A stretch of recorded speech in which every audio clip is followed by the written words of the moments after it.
So hello guys, welcome back to our channel. Myself Nimisha and in this episode हम बात करने वाले हैं about the different type of expenses जो आपके scholarship में cover होते हैं. Hi guys, welcome to our channel. In this channel, all we talk about is information related to abroad studies. Courses, universities, fee structure and lot more information. Just to attain all this information, all you have to do is Subscribe our channel and do not forget to press the bell icon.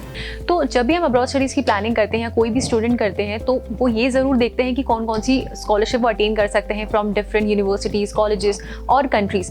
But बहुत से लोगों को इस चीज़ की knowledge नहीं होती है कि कौन कौन से एक्सपेंसेस कवर होते हैं स्कॉलरशिप में. तो यार यही इन्फॉर्मेशन लेकर मैं इस वीडियो में आ गई हूँ. अगर आप ये जानना चाहते हैं कि कौन कौन सी स्कॉलरशिप अटेन कर सकते हैं फ्रॉम पर्टिकुलर इंस्टीट्यूशंस या कॉलेजेस, यूनिवर्सिटीज़, तो इसकी इन्फॉर्मेशन आपको मिल जाएगी हमारे व्हाट्सएप नंबर पर. आप हमसे पर्सनली कॉन्टैक्ट करके पूछ सकते हैं, जहाँ पे जो हमारे काउंसलर्स हैं वो इस टॉपिक से रिलेटेड आपको सारी इन्फॉर्मेशन दे देंगे. लेकिन कौन कौन से एक्सपेंसेस कवर होने वाले हैं आपकी कोई भी पर्टिकुलर स्कॉलरशिप में, उसकी हम बात करते हैं. एंड सबसे पहले चीज़ की अगर हम बात करें तो वो है अमाउंट से रिलेटेड. लोग ट्यूशन फीस के बारे में कितने हद तक ट्यूशन फीस आपकी कवर हो जाती है, तो मैं बता दूं स्कॉलरशिप टू स्कॉलरशिप डिफर करता है. वो पर्टिकुलर कोई स्कॉलरशिप होती है वो 100% आपकी ट्यूशन फीस कवर हो जाती है, किसी किसी में पार्शली कवर होती है 50%, या फिर डिपेंडिंग अपॉन कौन सी स्कॉलरशिप है, कौन ऑफर कर रहा है, उस पर वेरी कर सकती है. सो जनरली 2 टाइप की ही रहती हैं. वो आपको पार्शली आप तो या तो फिर आपकी ट्यूशन फीस कवर हो जाती है या फिर आपकी फुली कवर हो जाती है.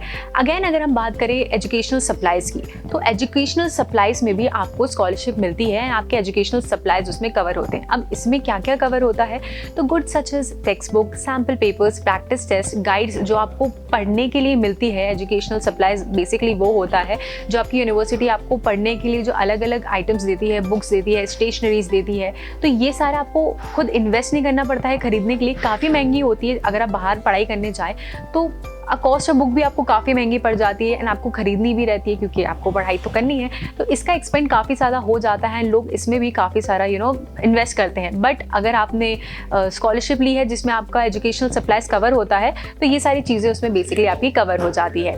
नेक्स्ट अगर हम बात करें तो बहुत सारी चीज़ों में स्कॉलरशिप में आपके लिविंग एक्सपेंसेस भी कवर होते हैं.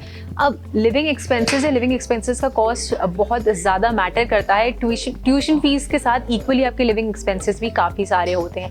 अगर हम बात करें आपके ट्रैवलिंग एक्सपेंसेस की, एंटरटेनमेंट एक्सपेंसेस की, फूड के मील्स की अगर हम बात करें, या फिर हम आपके अकोमोडेशन की बात करें चाहे वो ऑन कैंपस हो या ऑफ कैंपस, तो ये सारे जो आपके एक्सपेंसेस होते हैं ये भी कवर हो जाते हैं. काफ़ी ऐसी स्कॉलरशिप आपको मिलती है जो आपकी लिविंग एक्सपेंसेस आपकी कवर करती है. वैसे तो काफ़ी लोग प्रेफर करते हैं कि वो पार्ट टाइम जॉब के साथ कंटिन्यू कर ले क्योंकि लिविंग एक्सपेंसेस उसमें काफ़ी कवर हो जाते हैं. अलग अलग कंट्रीज़ के अगर आप पार्ट टाइम जॉब्स के बारे में जानना चाहते हैं तो आप कमेंट बॉक्स में कमेंट करके हमसे पूछ सकते हैं एंड हम उसका आपको जल्द से जल्द रिप्लाई करेंगे. So again part time jobs के बारे में हमने बात कर ली, लेकिन लिविंग एक्सपेंसेस भी काफ़ी एक इंपॉर्टेंट पॉइंट है जो कवर हो जाता है अलग अलग स्कॉलरशिप में. नेक्स्ट जो एक्सपेंस आपका कवर होता है वो है वीज़ा चार्जेस या ट्रैवल कॉस्ट से रिलेटेड. तो visa charges and travel cost में आपके जो एक्सपेंसेस कवर होते हैं वो है ट्रांसपोर्टेशन मोड अलग अलग के, प्लेन के, बस के, ट्रेन के.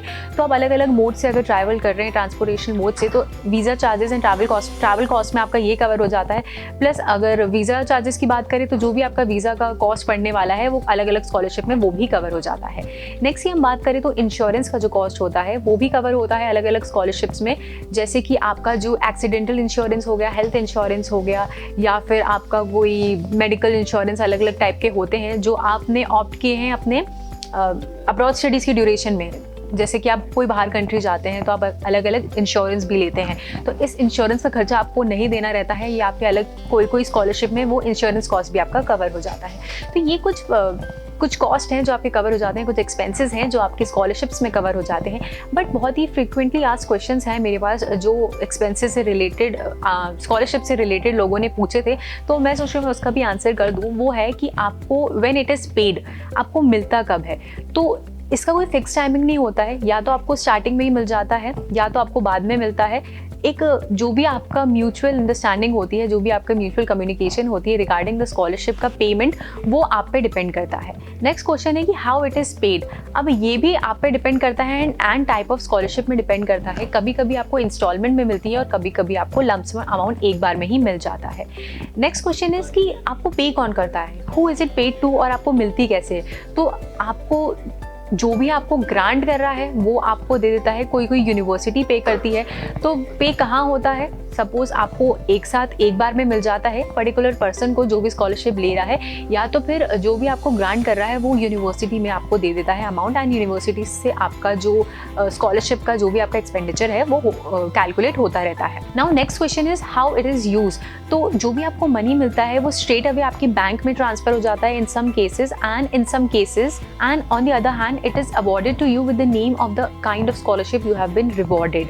तो दो केसेस रहते हैं, या तो आपके अकाउंट में ट्रांसफर हो जाता है या तो the other case. Next case की अगर हम बात करें तो स्कॉलरशिप, बट अगेन जो भी आपको अमाउंट मिलता है एंड आपके टाइप ऑफ स्कॉलरशिप पे आपको मिलता है, या तो वो नीड बेस होती है या आपको मेरिट बेस मिल जाती है। अगर इस स्कॉलरशिप की आपको इन्फॉर्मेशन चाहिए तो आप हमारे पुराने वीडियोस देख सकते हैं, हमने इसके बारे में भी बात करी है।